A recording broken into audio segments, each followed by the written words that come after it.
Well, most of us can't even stomach seeing a phone at the dinner table, so can you imagine someone whipping it out at a funeral of all places? Well, that's allegedly what Alec Baldwin's wife did, and it led to a meltdown of Baldwin proportions.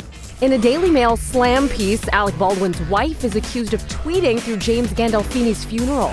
Good God! Obviously outraged, Baldwin knocked the report via Twitter, claiming his wife did not use a phone in the church.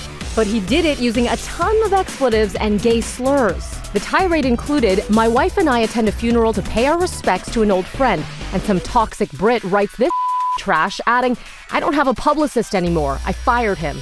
Odd, considering his publicist later released a statement saying, "It is disgraceful that this reporter manufactured a story and never called for comment or explanation, especially when it needlessly diverted attention away from a day to honor the memory of a beloved figure like Mr. Gandolfini."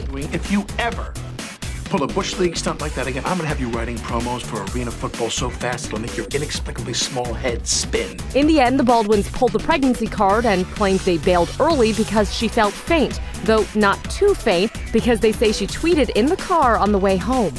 Oh, and by the way, don't bother trying to check out his account. Instead of apologizing or deleting tweets, you know, the normal reaction in cases like these, he just got rid of Twitter altogether. We miss him already.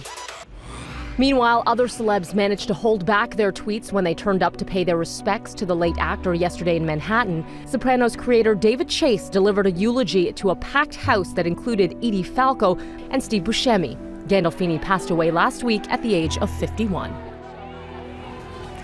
We recently showed you shocking footage of Johnny Depp being thrown from his horse, but now we have the man himself talking about the harrowing experience. In a Canadian morning show exclusive, Dina Pugliese finds out who did their own stunts and who played it safe. So you want to throw me off of something? Sure.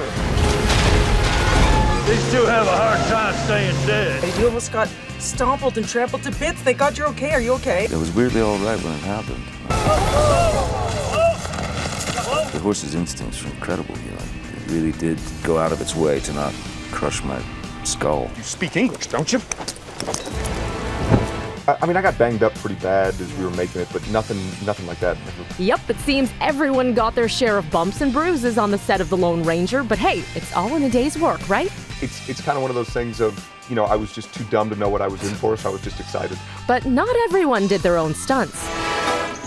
Ranger, were you at all apprehensive? Yes. I mean, riding a horse backwards, that seems ridiculous. I didn't do the proper horse. I didn't do that bit. I didn't ride properly a horse backwards. I was on a fake horse.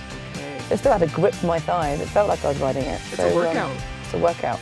The Lone Ranger gallops into theaters July 3rd. And to have your say on the Baldwin rant or any of our other stories, send us a tweet at NCity.